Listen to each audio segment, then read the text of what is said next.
Silver demand will exceed supply again this year. 32,000 tons of silver will be produced against 34,000 tons of demand, according to mining.com. This proves what Noble Gold Investments has long warned the market about. U.S. transition to renewable energy will put pressure on silver production. Silver is used in solar cells, industrial fabrication, and the automotive industry. Silver demand will increase by 54% by 2030. There's no better time to invest with Noble Gold Investments than now. Noble Gold Investments will walk you through the entire process. And this month, you'll get an incredible free 3-ounce silver American Virtue coin with a qualified IRA of $20,000 or higher. You can't go wrong with Noble Gold Investments. Call the team now at 877-646-5347 to find out more, or visit noblegoldinvestments.com. Again, that's noblegoldinvestments.com. Hey, Inspire Tribe, my fellow freedom lovers, it's Jean Nolan here. Thank you so much for joining us again today for another inspired conversation. Today, we're very excited and honored to welcome a very special guest to the Inspired channel. For the first time, Dane Wigington, thank you so much for joining us today. We really appreciate you taking the time. Thank you, John. I'm very, very grateful that you and your channel, your viewers, followers are willing to address what's happening in our skies, which is, if we look at this mathematically and statistically, it's the greatest and most immediate threat we collectively face short of nuclear cataclysm. Which is as you said before we hit the record button, a dire statement, but we're going to dive deeper into the subject today. What we're talking about here is geoengineering, and Dane is the lead researcher and administrator of geoengineeringwatch.org, the leading website on this subject. Dane has been in this for over 20 years. Literally breaking this subject to the public over and over again through documentaries, through appearances, through speaking engagements, through his own channels that are highly visible now. Dane, what was it for you that prompted you to go into this work and dedicate your life to it? It's certainly the last thing I wanted to do for the previous 20 years, but I grew up in smog in Southern California. Dreamt of escaping that.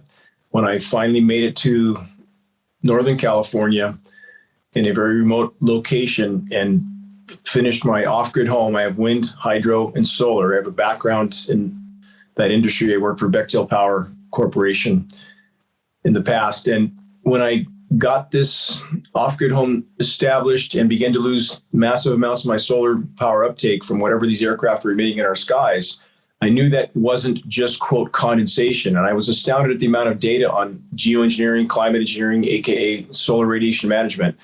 The specific stated purpose of blocking the sun with light scattering particles sprayed by jet aircraft as a form of mitigating the planetary meltdown by blocking some of the sun's incoming thermal energy. I didn't want to believe this was going on above my head, John, especially as hard as I tried to escape that kind of pollution. But as I tested precipitation and found climate engineering elements starting with aluminum and continued my testing, and those levels of toxic metals went higher and higher and higher, I simply was forced to face the fact that this form of planetary decimation was going on above my head, and I can't turn away. It's not in my nature. Once I know something like this is going on, I had to face it. Dane, in your documentary, The Dimming, you go really in the depths of how these technologies work. You show the patents that the governments have on these. You show how this is being done. To the best of your knowledge, in any country of the world, including, of course, the United States, has there ever been some sort of vote on this issue? Has the public ever been addressed or asked, or in any way, shape, or form been included in the decision to mess with our climate, mess with our weather, and manipulate the sphere in this way? Absolutely not. And in fact, there's specific effort and provision to make sure the public does not become informed about this. And this is why they're trying to mask this issue so tenaciously. We believe at geoengineeringwatch.org, if populations around the globe became aware that they have been exposed to this grand and lethal experiment without their knowledge, without their consent, without any environmental impact consideration whatsoever, we believe, we hope that they would rise to the occasion and that there would be a shockwave of awareness around the planet. to intervene, to hold all those responsible, whether they're participating in these programs, in the actual operation of them, or in the cover-up of these programs, that all those individuals will be held legally and morally accountable, that we'd free the planet from this encumbrance, which is preventing the planet from responding to the damage already done. That's key to understand. Climate intervention operations are like putting the planet in a toxic straitjacket, preventing it from responding to other forms of damage being inflicted on it by the human race. So this is a malevolent weapon of war. It's a weapon of mass destruction, and there are many layers to this, not just the spraying of the toxic particles into the atmosphere, but the manipulation of those particles with devastating radio frequency microwave transmissions that are exponentially more powerful than the already known to be dangerous transmissions like 5G. So we truly need to focus on the entirety of climate engineering. It must be brought to a halt as quickly as possible, or we're not going to have anything left to salvage, John. Dane, people are, I think, becoming more and more familiar with the term chemtrails. This has been something out there and it's been pushed, and I think it's not something that people consider just a conspiracy theory anymore. But geoengineering and climate engineering is so much more than this one phenomenon. What are the key elements of geoengineering, and who are the key perpetrators? Let me back into that question, John, if I can. As far as the source, the entities behind these programs, ultimately all roads lead back to the central bankers, those who print as much as they want for whatever they want. They control militaries, thus they control countries, thus they control programs like this. So again, all roads lead back to that source. As far as the various aspects of climate engineering, at this point, we can say definitively there is no natural weather on planet Earth. Once you intervene with the climate system at any significant level, you derail the whole system. And in this case, we have the entire planet being subjected to these operations. So we can't truly know what the planet's equilibrium might be if these programs were brought to a halt. And the devastating effects they're causing are so multi-layered. They're not only contaminating all our soils and waters, these toxic elements that are now in the rain are killing soil microbiome, affecting root systems, that kills the trees from the bottom up. They're also destroying the ozone layer. John, have you felt the intensity of the sun, John, on your skin when you're in open air without any obstruction? It varies greatly, actually. It's funny you should ask that. We're here in Florida currently, and there are days where it's extremely intense, that's so intense that I almost can't stand it. And there are days where the intensity is almost completely gone. And they oftentimes, there's no explanation for that in my perception. But your observations are exactly correct, because the diminishment of the ozone layer is not uniform. It waxes and wanes. So you would have days where it feels much more intense than other days. But overall, the ozone layer is unraveling very rapidly. Single greatest source of ozone layer damage is climate engineering. And that by itself, if we had no other threats, that by itself is an immediate near-term existential threat. In Northern California, the intensity is almost constant. It's literally frying the bark off of trees from tip to trunk on the sun-exposed side. It's frying foliage. It's killing insects. It's killing plankton. We've recently got peer-reviewed study from the Atlantic on plankton populations now down 90%. That's a crash of the plankton population. No plankton, no people. And we believe other regions of Earth's oceans are in a similar condition, plankton being the number one source of oxygen production on the planet as well. So the gravity of what's unfolding, again, can't be overstated. We're getting not just extraordinarily high levels of UVB on the surface now, we're getting UVC, which is a DNA damaging spectrum of UV radiation. And we believe we're seeing some trace amounts of X-ray, which again is indicative of being very near to a functional ozone layer collapse. If that happens, can't grow food, plankton are done. I think the ramifications are clear. I want to quickly point back to a statement you made just a few minutes ago, because I think this can't be overstated, and it's not coming from just someone. You have literally dedicated decades to this research. Your life is in this, and you're saying we do not have natural weather anymore. How far back does this go? How far back are we actually looking here with not just manipulation, but actual creation, actual engineering? That's an important question to understand, because certain people refer to whether they saw some phenomenon decades ago. That doesn't mean that phenomenon they endured weather-wise was natural. And we know these programs were first fully deployed immediately after World War II over the polar regions most intensely, but they've worked lower to lower latitudes and expanded the programs throughout. So even though you might see a sky that looks natural on a given day with cumulus clouds and a blue background, what's happening upstream affects that weather. So can you say specific weather system or occurrence would have happened on that day at that time in that way without climate engineering? And the answer is no, because again, the entire system has been totally derailed. So it's imperative to understand the gravity of what's unfolding, the amount of nations involved. They're all either actively or passively colluding and cooperating with climate engineering, with a few exceptions. Iran is one of those exceptions. They have spoken on the floor of the UN about the weather modification going on that's cutting off their precipitation. And for those that ask why, again, that's a very multi-layered question as well we could dive into when you're ready. But the fact that there is no natural weather at this point, that's a statistical certainty. Yes, I definitely want to dive into the why. Before we do that, there are numerous events, weather events currently and very recently that you have spoken about also recently. One that has, is caught a lot of attention was Hurricane Ian.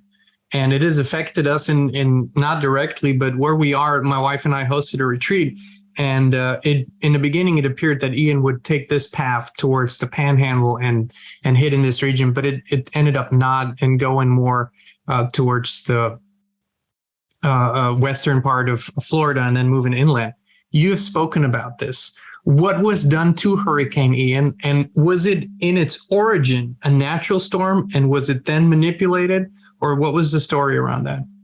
In regards to the cyclonic rotations, i.e. hurricanes, cyclones, the spawning of those storms is more difficult to determine or come to a conclusion. Do the climate engineers have the ability to help spawn the storm itself? Yes, they do, by manipulating atmospheric pressure zones and convection. Can nature spawn these storms? Of course. The oceans are superheating. We would expect more cyclonic rotations. But this is important to understand. The climate engineers have the technology and ability to make or break any cyclone they want. What we see happening, instead of, as we saw historically, where you have these well-formed counterclockwise rotations migrating across the Atlantic, sometimes 2 or 3 at a time, we don't see that anymore. We see very disorganized areas of convection that is much easier for the climate engineers to steer, as opposed to a very well-defined, already developed storm. Once those storms near land-based locations where they can be more easily steered and manipulated, then they allow what's called a rapid intensification. Jean, you've heard that term probably used a lot lately, right? Yes, I have. They use it all the time. So once it's near where they want it to make landfall, they allow it to rapidly intensify. They can augment this by, again, manipulating atmospheric pressure zones. And once migrating on or toward land, it is very easily manipulated with the NextRad network of transmitters.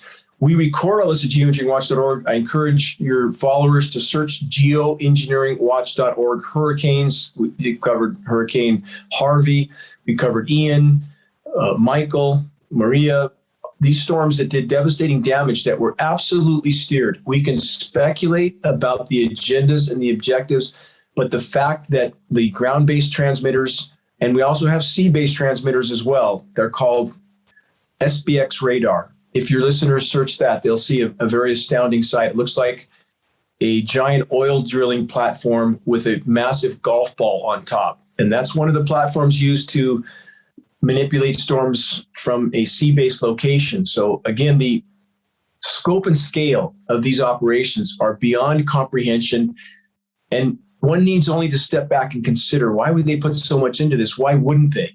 When with climate manipulation and modification, aka weather warfare, the global powers can wreak havoc on populations without those populations having any idea that they're even under assault. They can blame nature. And this has been done for a very, very long time. And for those who believe this technology cannot be possibly this sophisticated, I point to official newspaper articles from the 50s and 60s where this was talked about, including an agreement between then the Soviet Union and the United States not to attack each other with weather weapons. So let's just get this out of the way. They have admitted back then that they had the technology to produce, potentially deadly weather. Now, the question of the why, and people will, the logic here is, why would other people that will also suffer from these effects manipulate it? How do you get thousands of people involved in a project like this? What is the reasoning behind engineering the weather from your perspective and given the amount of research you have put into it? Again, this is the crown jewel weapon of the military-industrial complex.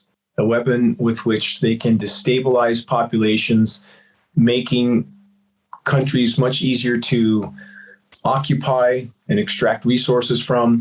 If I can give an example, immediately after 9/11, when General Wesley Clark, the NATO Supreme Commander at the time, was given a list of Middle Eastern countries that were to be targeted after 9/11, a list that clearly existed before 9/11 even occurred.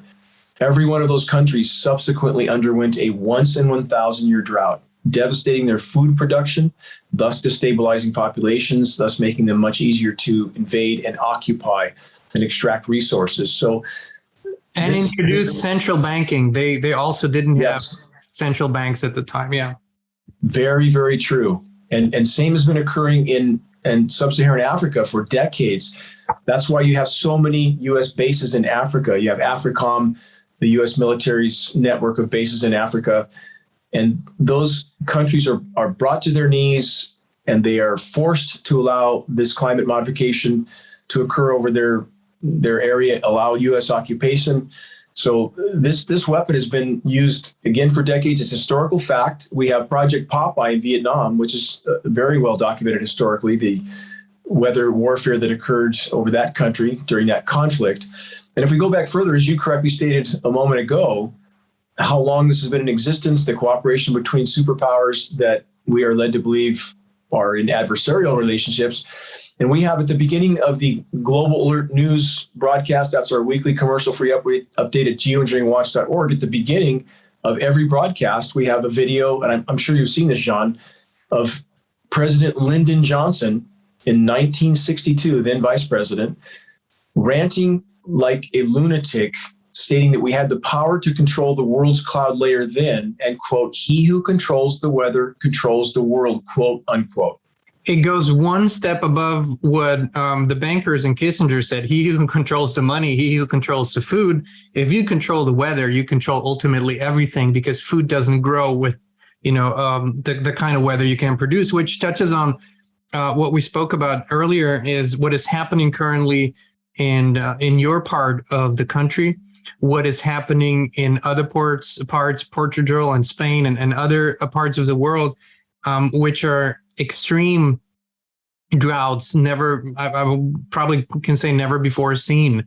How do you create that? How do you create those droughts? What do you have to do from a geoengineering standpoint to make that happen? You're correct again to say never before seen, not in the course of human history. And we have the so-called climate science community that simply repeat the narrative they're given by the powers that be. They generally try to paint a picture that such occurrences have happened before somewhere in the distant past. And by doing that, they pacify populations into thinking that if this has happened before, it's not that significant. But you are correct, actually. We have not seen, based on paleo data, this level of droughts in so many regions of the world. In regard to how they achieve this, let's take the Western U.S. for one example. And I want to stress, we're not speculating. We're not hypothesizing or theorizing. We can see what they're doing on satellite imagery. They are cutting off the flow of precipitation to the U.S. West. Various methods that are used to do that. If they allow moisture to migrate across the region, they can very effectively stop that moisture from falling by seeding that moisture with too many cloud condensation nuclei, too many small particles. That prevents the raindrops from combining into a large enough drop to precipitate and fall. So we have days and days of these featureless skies, bone dry on the ground. They're migrating that moisture right across us without letting anything fall. And that is one method by which they can ensure drought in a specific region. Second method, Jean, have you heard the term the ridiculously resilient ridge of high pressure in the West? Yes, I have. I've read it in your report. Well, that's a term the so-called meteorological community uses now. And I want to stress they are receiving scripts ultimately that come from the geoengineering contractors. Raytheon and Lockheed Martin now supply all the weather, quote, forecasting scripts to National Weather Service, to NOAA, and all the way down to the local meteorologists. So they have to have the script match the actual conditions on the ground. So what we have is another layer of climate engineering called an ionosphere heater. And that is a weapon of mass destruction. HAARP in Alaska, if your listeners have heard of that, the acronym is capital HAARP, High Altitude Active Auroral Research Program. That acronym doesn't mean anything. It's not meant to. It's meant to be distractive. But if you look at photographs of HAARP, what that is an extraordinarily powerful ground-based transmission facility that can transmit up to 3.5 million watts of power into the electrically charged ionosphere. That causes an electrical chain reaction, which heats the ionosphere to extraordinarily high temperatures. Again, treating the atmosphere like a physics lab without consideration of the consequences. But what happens when you heat that layer of the atmosphere? It pushes the atmosphere up and down. Stated defense militarily is to cause a bulge in the atmosphere to create resistance for an incoming intercontinental ballistic missile. But the downward push is what creates the high pressure heat dome. And in doing that in the US West, all the upper level winds and moisture rotate clockwise around that dome. So it's what's happening right now. They're doing it again. This has been a pattern since 2007. High pressure to the west, cutting off all our precipitation and frying us under this heat dome. We're going to be about 100 degrees today again, 100 degrees tomorrow, and they're expecting snow around the Great Lakes region. How does that happen? As all this upper level wind and moisture is rotating clockwise, just like it would around a pulley, it goes up and over the west, and they're chemically nucleating this moisture. That's a method of cloud seeding that causes an endothermic reaction, energy absorbing reaction, that cools that air mass down and that moisture. And by the time it rotates around the west and starts back down into the east, they have a much cooler air mass, and they're able to cool portions of the US while they're frying the western US as a consequence. Why would they do that? Because the largest majority of US population is in the eastern half. And when they can consistently cool it down off and on, they confuse that portion of the population as to the true state of planetary meltdown. So I know I'm going on a trajectory here, but that's one of the primary motives or agendas of climate engineering, to mask the true severity of damage done to the planet, while paradoxically increasing that damage with every single operation they carry out. You know what you described just a moment ago, my wife and I have observed this year in Tennessee. We live in a natural area in Tennessee, and we would see day after day cloud system move in that would usually produce rain. We'd see it on a radar, we'd watch it. Years of experience shows, and these systems all of a sudden they move through and they don't produce any rain where they should have, where it was anticipated. And that would happen day after day after day. And after a certain point, it seems mathematically impossible that system after system after system that was supposed to produce rain didn't produce rain. So we could see it with our own eyes and we could feel it. And I think oftentimes, probably that's the same with you. Intuition will lead you into looking into a certain subject and then researching it deeper. With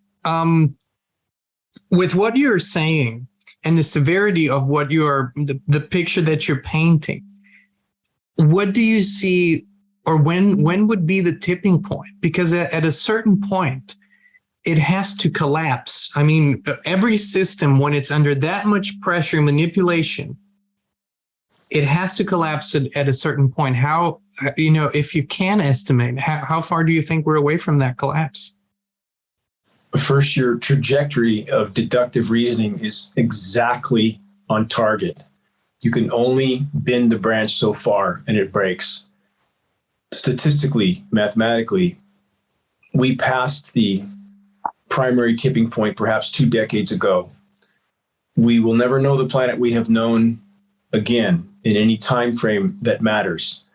Does that mean that there's nothing left to fight for? Absolutely not. If we can preserve any part of the planet's remaining life support systems, that is worth every bit of effort and energy we can put towards this battle until our last breath. We have triggered what's called feedback loops, about 50. They're called positive feedback loops, but positive doesn't mean good in this case. It simply means they feed on themselves once triggered. Jean, you know of the Bermuda Triangle ship sinkings for many decades. You've heard of that. Most have. Read a few books on that, yeah. So we know now that as the oceans have begun to heat and the seafloor temperatures have gone up, there's massive fields of formerly frozen methane hydrates and clathrates that when they reach a tipping point, they tend to release in entirety all at once. And when those fields release in the ocean, the seabed fields eject and explode, it causes a massive upwelling of methane in the water column that aerates the water column. And when it hits the surface, the ships have no buoyancy. They sink intact.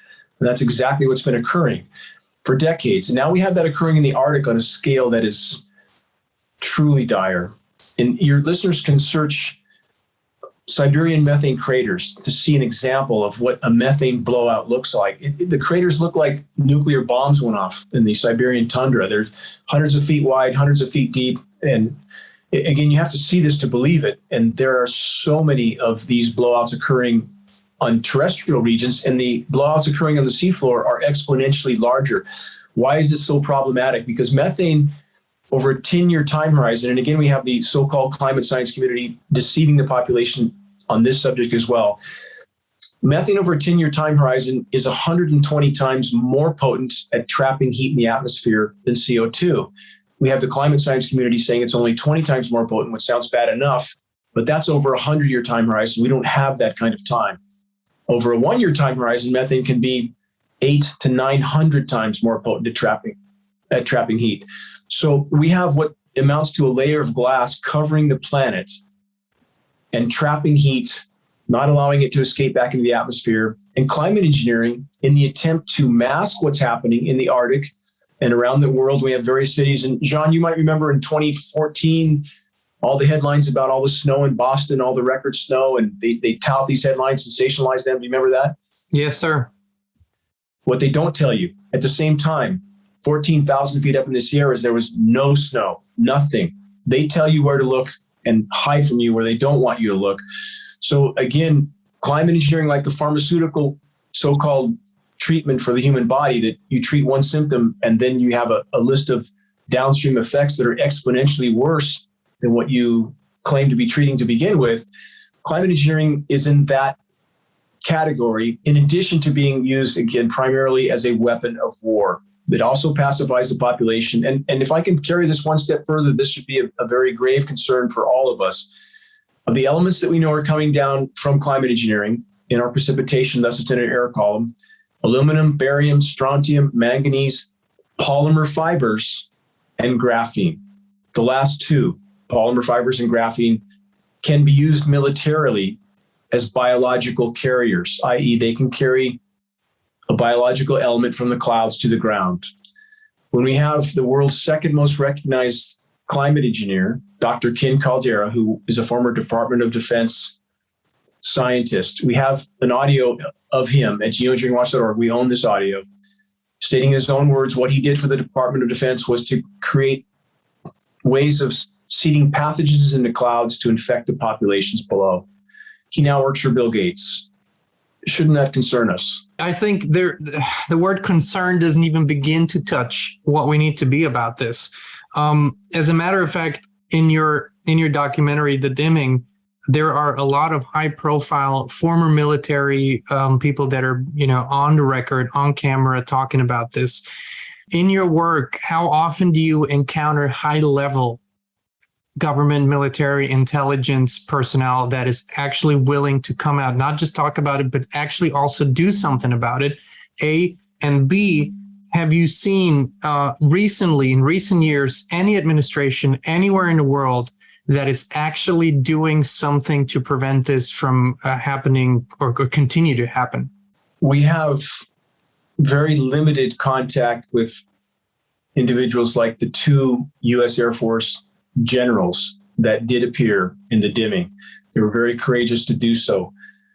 Those at that level know the potential repercussions for speaking out on this issue, because the power structure will do anything and everything they can to mask this issue from populations until the brutal, bitter end for obvious reasons. Again, this is a near-term existential threat for all of us. And even I mentioned earlier that climate engineering was mathematically and statistically the greatest threat we face short of nuclear cataclysm. But even in that category, climate engineering is pushing us over the edge. By destroying Earth's protective atmospheric layers, it is leaving us now very vulnerable to a CME, a coronal mass ejection, i.e. a solar flare. If we have a significant solar flare like the Carrington event in the 1830s, that would shut down grids all over the globe.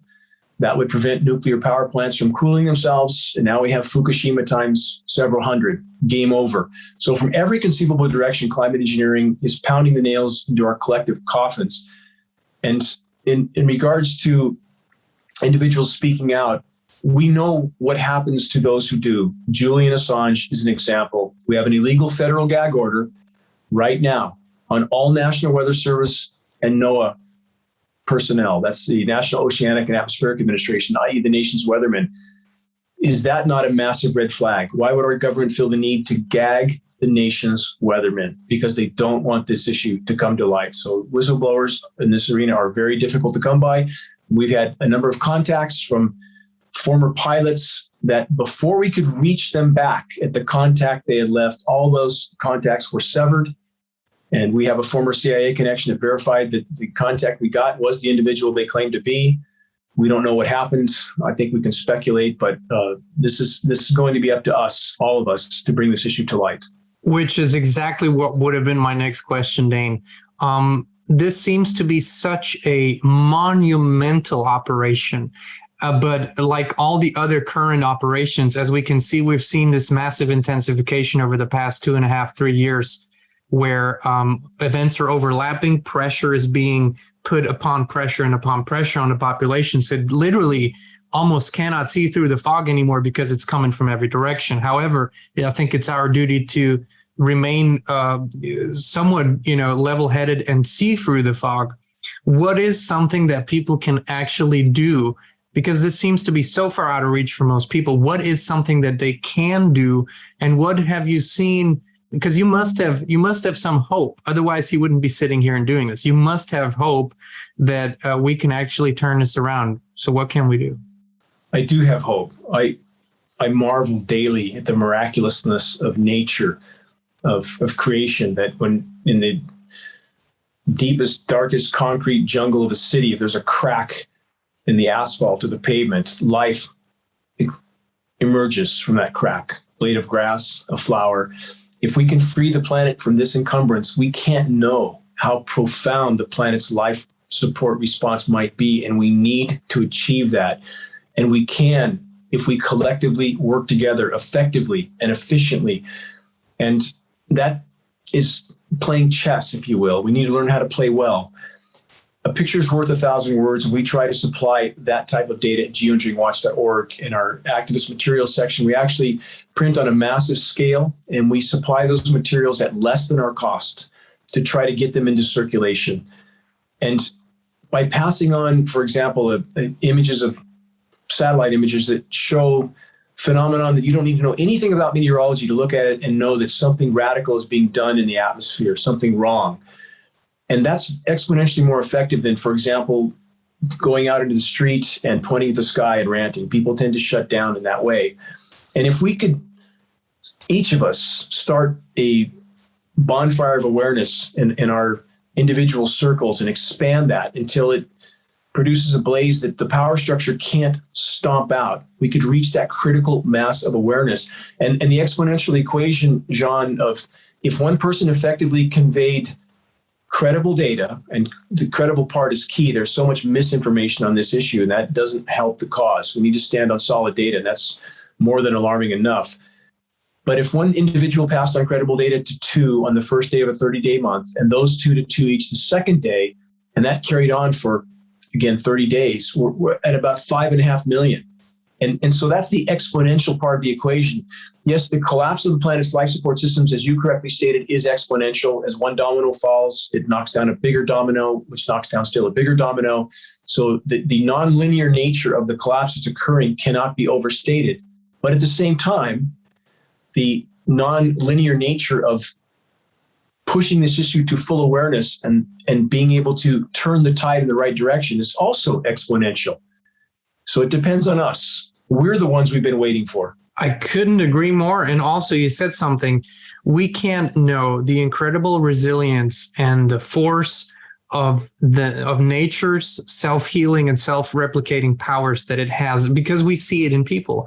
We literally see it in people. When people awaken to their true power, oftentimes it happens in the most dire situations in their lives, when they're sick, when they're faced with a tragedy, and they rise to and above the occasion.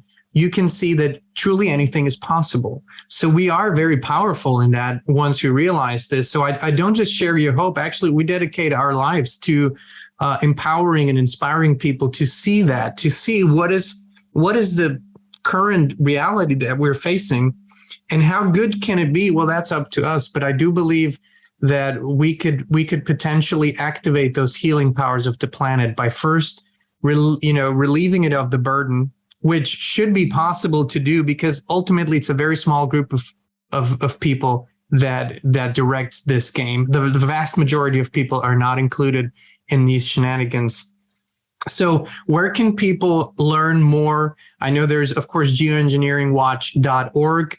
It's an incredible source for a wealth of information. Absolutely. I mean, you could spend weeks and months going through everything, but where else can people find you online and subscribe and share and all the good things?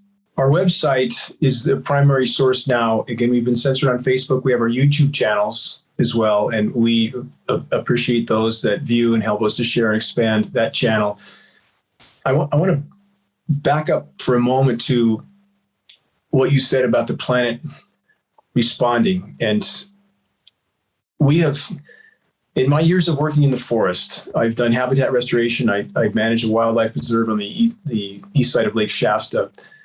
And anytime that there is a system that comes through that is not heavily seeded, that because they perhaps didn't have enough resources to do what they normally do, we see an explosion of life on the ground from non-contaminated precipitation.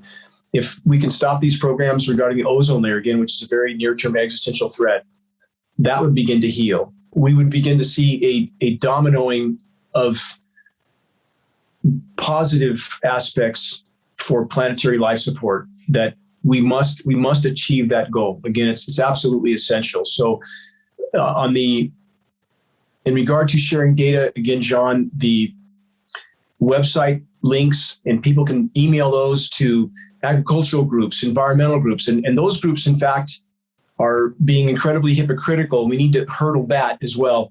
We have the environmental groups that are protecting their 501c3 nonprofits, so they're not willing to address climate engineering. We know that firsthand because our attorneys have spoken to their attorneys. But back to the critical mass of awareness, and that being the greatest leap we can take in the right direction. Although you correctly stated there are only a few that are ultimately controlling this entire scenario, there are so many that are participating unknowingly.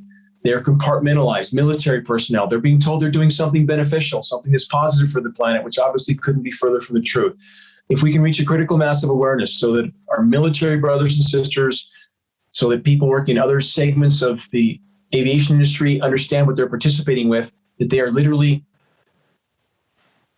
committing genocide against their own family and posterity, omnicide against the planet. If we can reach that critical mass of awareness and those people stand down, we could turn this tide.